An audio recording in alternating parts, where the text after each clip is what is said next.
Olá, tudo bem com vocês? Espero que sim. Que bom, né? Hoje estamos aqui com um assunto bem interessante que eu tenho certeza que vocês vão gostar muito, porque a gente vai falar da primeira geração da poesia romântica brasileira. A gente vai falar especialmente de Gonçalves Dias, que é um personagem muito interessante, um grande poeta que tivemos. O seu texto mais, digamos assim, conhecido e que teve muitas homenagens, né? Homenagens no sentido de intertextualidades, também é a Canção do Exílio, que eu até já li para vocês aqui no. Não reparem não que a Dani, minha namorada, está passando ao fundo ali. Mas enfim, a Canção do Exílio é um texto dos mais fundacionais da nossa literatura, porque faz um apelo assim para a nacionalidade. Essa é a grande questão, né? Eu já trabalhei o texto aqui com vocês, o poema aqui com vocês. Minha terra tem palmeiras, onde canta o sabiá. As aves que aqui gorjeiam, não gorjeiam como lá. Não permita, Deus, que eu morra sem que volte para lá. Minha terra tem palmeiras, onde canta o sabiá, e por aí vai. É um texto bem famoso, bem reconhecido. Alguns trechos estão até no hino nacional brasileiro. E, como eu disse, rendeu algumas homenagens, né? Então, assim, poxa, Casimiro de Abreu, que fez parte da segunda geração romântica, né? Já escreveu também sobre a Canção do Exílio, de certa maneira. Temos aqui o Murilo Mendes também, José Paulo Paes, isso mais na contemporaneidade, né, gente? E o Tom Jobim e o Chico Buarque, eles fizeram uma música muito bacana, muito sensível, que eu gostaria de ler um trecho aqui com vocês. O título da canção é Sabiá.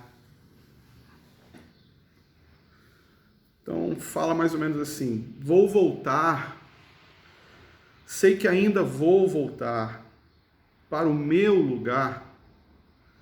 Foi lá e é ainda lá onde eu hei de ouvir cantar uma sabiá. Vou voltar, sei que ainda vou voltar. Vou deitar à sombra de uma palmeira que já não há, colher a flor que já não dá.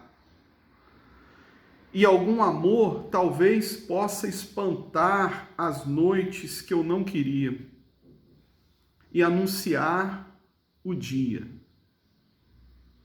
Vou voltar, sei que ainda vou voltar. Não vai ser em vão que fiz tantos planos de me enganar, como fiz enganos de me encontrar, como fiz estradas de me perder. Fiz de tudo e nada de te esquecer. Pois é uma música muito bonita. Ela até ganhou um festival da canção, não me lembro qual aqui, mas enfim. Muito bonita a música. E faz essa intertextualidade com um dos poemas mais interessantes da nossa literatura e que tem relação direta com a primeira geração, né, da nossa poesia romântica. Então, o grande nome em questão é o Gonçalves Dias, né? Gonçalves Dias, que foi, assim, digamos, uma referência de nacionalismo e sentimento de saudade, né?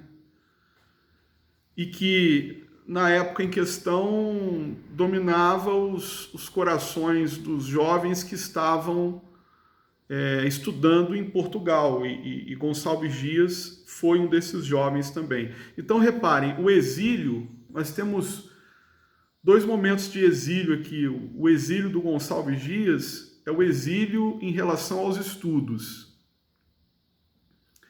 E o exílio da música, que eu acabei de declamar para vocês aqui, a Sabiá, do Tom Jobim e do Chico Buarque, o exílio é o exílio dos filhos da terra que foram, digamos, expulsos daqui por uma ditadura. Então olha como que a questão ela se adensou, mas ainda assim não perdeu a sua potencialidade, o seu brilho. Então é interessante, eu sempre quando me deparo com intertextualidades, eu fico buscando, né, os pontos de contato. E num determinado momento aqui, o Chico ele pergunta, né, vou deitar à sombra de uma palmeira que já não há. Essa palmeira, no momento da canção aqui, Sabiá, contemporânea, ela já não há por conta da ditadura. É uma reflexão bem interessante, bem forte, e que mostra a atualidade do projeto literário, digamos assim, da primeira geração romântica na poesia brasileira, que foi gerando ecos, foi gerando desdobramentos.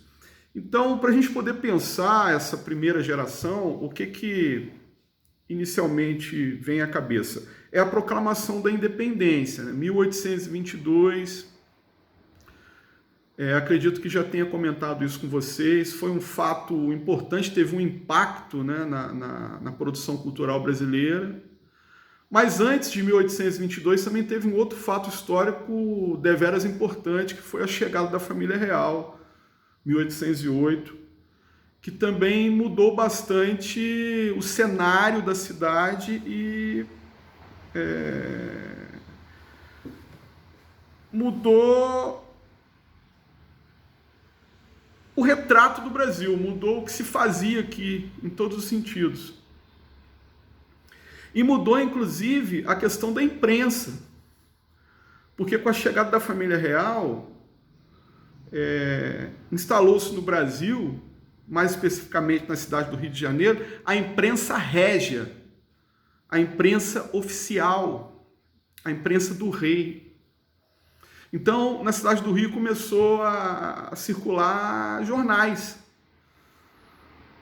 de forma mais intensa. E tal circulação, obviamente, beneficiou a leitura, beneficiou a circulação de textos literários, inclusive. Haja vista que os folhetins começaram a ser publicados e poemas também, como foi o caso dos poemas do Gonçalves Dias, né? Aí podemos pensar um detalhe também, porque o projeto, né, da primeira geração romântica na poesia, eu gostaria de deixar claro, nós estamos, a partir de agora, abrindo um grande parênteses para falar da poesia. Não sei se vocês observaram que eu tenho tocado muito no assunto da prosa. Eu tenho falado muito de romances, como foi o caso da aula anterior, em que falamos do Filho do Pescador. E já falamos também do projeto literário do José de Alencar, né?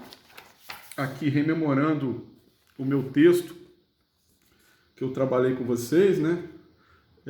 Uma arqueologia da nação brasileira nos romances indianistas de José de Alencar. Aqui também a gente fala bastante sobre a questão do indianismo, a gente trata do Guarani, a gente trata do Iracema e por aí vai. E ainda tem uma questão aqui interessante que nós vamos comentar daqui a pouco, que tem a ver com a revista Niterói, né? Revista Brasileira de Ciências, Letras e Artes, que teve um papel importante também neste momento que nós estamos tratando agora. Então, reparem bem, as coisas estão linkadas, né? Mas vamos abrir um grande parênteses para falar da poesia. Então, hoje falaremos da primeira geração, amanhã falaremos da segunda, né? E na próxima semana iniciaremos com a terceira, Castro Alves.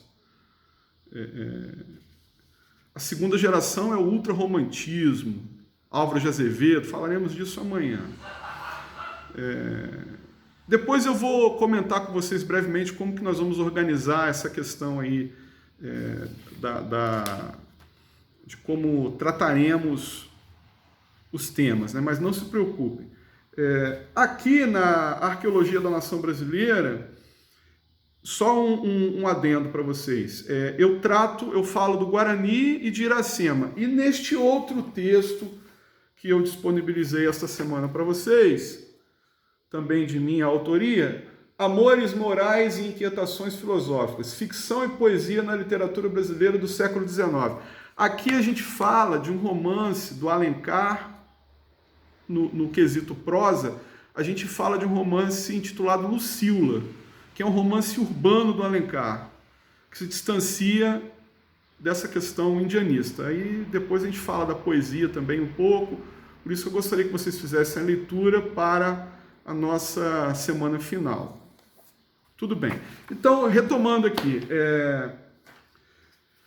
um dado interessante para a gente poder pensar essa questão dessa ideologia que começou a ganhar corpo neste momento da nossa história, essa ideologia nacionalista e que evocava a simbologia do índio, não é verdade? Como a gente já falou bastante. Isso teve o seu primeiro insight, digamos assim, isso foi na primeira metade do século XIX, quando várias missões estrangeiras vieram para cá. Porque o que acontece? Os estrangeiros, né, os europeus, eles ficaram muito curiosos com o continente que estava se descortinando, eles ficaram curiosos com o nosso país continental. Então, eles mandaram para cá várias missões artísticas, inclusive. Então, tem duas missões que são importantes aqui da gente poder mencionar para vocês. A primeira foi a missão artística francesa. O chefe dessa missão se chamava Auguste de Saint-Hilaire. Ele era um proeminente intelectual francês e ele veio para cá para poder pesquisar a fauna, a flora, escrever artigos sobre o Brasil, né, sobre o que estava se descobrindo aqui, se avistando aqui, que era tudo muito novo para eles, né? Imaginem só, eles que sempre tiveram que ir ao museu, vejam vocês, eles sempre tiveram que ir ao museu para ver uma fauna e uma flora exótica. E nós aqui no Brasil, a rigor, não necessitávamos disso. Era só irmos até o nosso quintal. É só a gente parar para pensar que lá no Rio de Janeiro, a Floresta da Tijuca, ela era incrível. Hoje em dia ela está muito dizimada e tudo, mas enfim, no século XIX era incrível a Floresta da Tijuca. Então isso fazia com que os estrangeiros ficassem animados com as expedições. E a outra expedição foi a missão artística austríaca, e quem comandava foi um intelectual chamado Carl Friedrich von Martius. E qual que é a importância dessas duas missões? Essas duas missões, elas sinalizaram para os nossos intelectuais a importância de se valorizar como um elemento fundacional brasileiro o índio e a natureza exuberante que possuímos. Isso é muito interessante de se constatar. E é mais interessante ainda de se constatar o seguinte, existe algo de contraditório nisso tudo, porque ao buscarmos a nossa identidade, o que a gente fez? A gente recorreu ao hegemônico, não é verdade? A gente recorreu à opinião que vinha de fora. Isso é um ponto interessante para a gente poder parar e pensar a respeito, né? Bom, mas enfim, depois de constituída essa linha de partida, vamos denominar assim, então os intelectuais, os artistas brasileiros, eles começaram a escrever sobre isso, a produzir suas obras a partir de tais premissas, né? E é aquilo, né? Isso nos remete inicialmente ao Manifesto Romântico Brasileiro, 1836, né? Que saiu na revista Niterói, a revista brasiliense de ciências, letras e arte, né? A epígrafe da revista, inclusive, exaltava o nacionalismo total, né? Tudo pelo Brasil e para o Brasil. Então esse nacionalismo total, ele teve uma inspiração em Goethe, aquele intelectual alemão que eu já falei para vocês aqui muito do Goethe. Ele escreveu Os Sofrimentos do Jovem Werther. E é aquela questão, né? Ele questionava o nacionalismo, mas ao mesmo tempo que ele questionava, ele endossava. A certa altura da vida de intelectual, que ele teve uma vida muito, muito forte, muito importante, né? O Goethe foi um dos grandes nomes do romantismo alemão.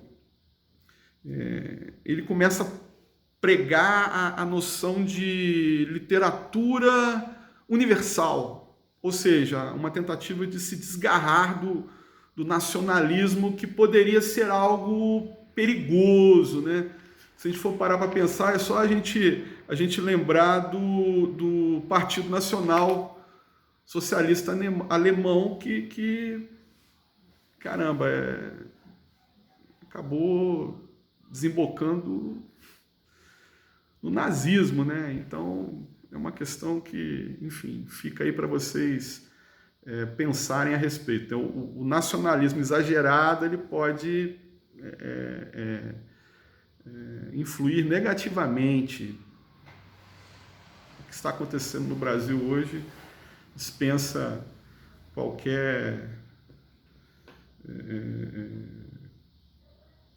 comentário, né? Enfim, é a constatação do óbvio, né? Mas voltemos aqui para o século XIX. Bom, então, estes autores aqui da revista Niterói, cito aqui o Gonçalves Magalhães e o Araújo Porto Alegre, e eu volto a mencionar aqui, então, o meu artigo, né?